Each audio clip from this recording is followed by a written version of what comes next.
कोई खूब सुंदर वाक्य कीधुं छे, जब तक आपका मन कई कैसा ना हो तब तक इस दुनिया में कोई भी मंत्रा आपके कान नहीं भर सकती। जय श्री राम। राजा दशरथ ना प्रिय पत्नी हता माता कैकेयी। कारण के कैकेयी राणी हता ने એ ઘણીવાર દશરથજી સાથે યુદ્ધભૂમિ પણ જતા, કારણ કે એમને યુદ્ધનું કૌશલ્ય હતું, પોતે યુદ્ધની નીતિ જાણતા હતા. માતા કૈકેયી. એકવાર દેવાસુર સંગ્રામ થયો, દેવો અને અસુરો વચ્ચે સંગ્રામ ખૂબ મોટો હતો. ત્યારે દેવાધિદેવ ઇન્દ્રદેવ કે દેવોના દેવ છે એ રાજા દશરથજી પાસે ગયા અને કીધું કે તમે અમારી સહાયતા કરો, તમે યુદ્ધભૂમિમાં અમારી સાથે આવી અને રાક્ષસો સામે લડો, એવી મને મદદ કરો. ત્યારે દશરથજી પોતે યુદ્ધભૂમિમાં ગયા, દેવાસુર સંગ્રામમાં ગયા અને રાક્ષસોને ખૂબ ચીર્યા. પણ એવામાં જ એક રાક્ષસોનો તીર છે ને દશરથજીના સારથીને લાગી ગયો. જે ઘોડા હલાવતા હોય ને, રથ હોય ને એમનો, એ સારથીને લાગી ગયો અને મૂર્છિત થઈ ગયા. ત્યારે માતા કૈકેયી એમના સારથી બન્યા. એ રથ હતો ને એ કૈકેયી માતા હલાવવા માંડ્યા અને ત્યાં બીજા 2-3 તીર આવીને દશરથજીને લાગી ગયા. દશરથજી લોહી લુહાણ થઈ ગયા. ત્યારે માતા કૈકેયી પોતાના યુદ્ધના કૌશલ્યના બળે અસંખ્ય રાક્ષસોને ચીરી અને રથને યુદ્ધભૂમિની બહાર લઈ ગયા અને મહારાજ દશરથના પ્રાણ બચાવ્યા. ત્યારે દશરથજીએ કીધું કે કૈકેયીજી, તમે મારી પાસે 2 વરદાન માંગી શકો છો, એ કે તમે માંગો એ કે.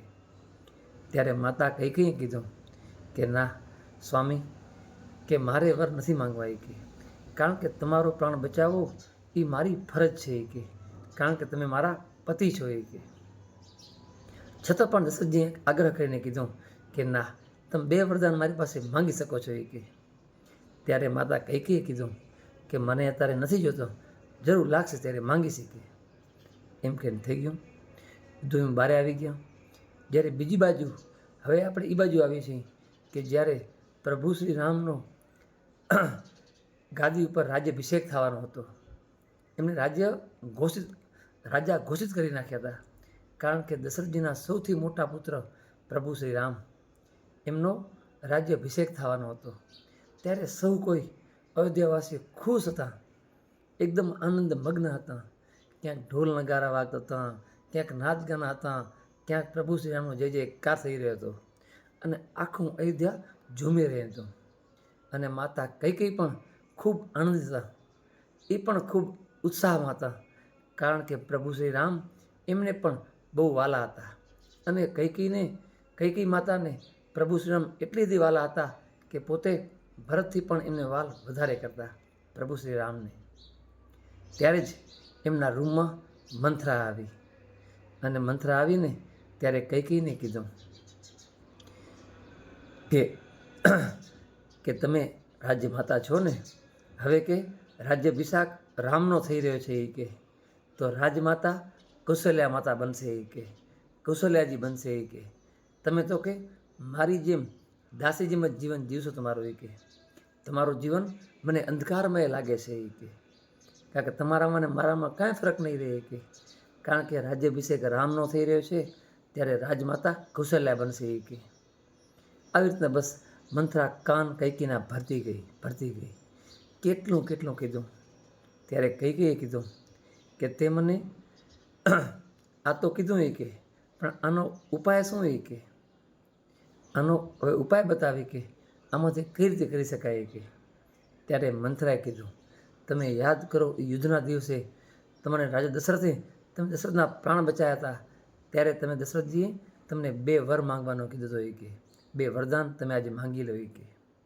ત્યારે કૈકેયીએ કીધું કે 2 વરદાન મારે શું માંગવા એ કે. ત્યારે મંથરાએ કીધું કે પહેલું વરદાન માંગો કે મારો પુત્ર ભરતને રાજ્યાભિષેક થાય અને રાજગાદી થાય અને રાજકુમાર થાય અને એનો રાજ્યાભિષેક થાય. અને બીજું વરદાન એ માંગો કે રામને 14 વર્ષનો વનવાસ થાય. ત્યારે કૈકેયીને એમ થયું કે હાલો ભરતને ગાદી માંગો, ભરતજીને ગાદી માંગો કે રાજ્યાભિષેક થાય, રાજા બને, પણ કે મારા લાડલા રામને શું કેમ વનવાસ મળે એ કે. ત્યારે મંથરાએ કીધું કે કારણ કે રામ છે ને આ અયોધ્યા આખી રામને ચાહે છે એ કે જો રામ અહીંયા હશે ને તો અયોધ્યામાં વિદ્રોહ થશે એ કે, અને રામની પ્રજા બધી રામ ભેગી છે એ કે. તો કે ભરતને ગાદી ન પણ મળી શકે એ કે, એને ગાદી ન મળે કારણ કે વિદ્રોહ થાય ને તો બધી પબ્લિક રામ ભેગે છે તો એ રાજા નથી શકે ભરત કે. એટલા માટે કે રામને વનવાસ મૂકી દો ને તો ના બજેગી બાંસ ના બજેગી બાંસુરી, કે અહીં હોય જ નહીં તો શું થાય કે.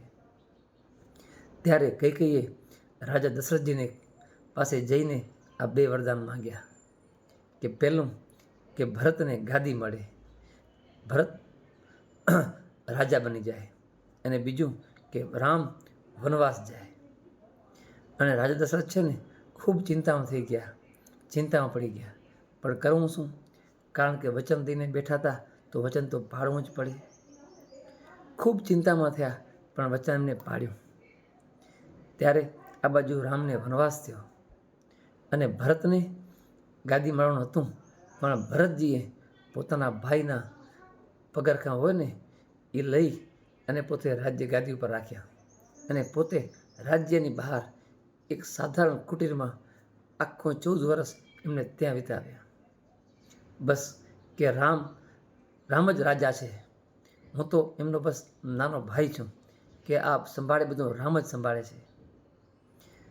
તો બસ આ મુખ્ય કહાની અહીં પૂરી થાય છે કે રામ વનવાસ ગયા અને ભરતજી એ પોતાના રામના પગરખાં પોતે ગાદી પર રાખી અને પોતે આખી અયોધ્યાનું કર્યું, પોતે કુટીરમાં રહીને.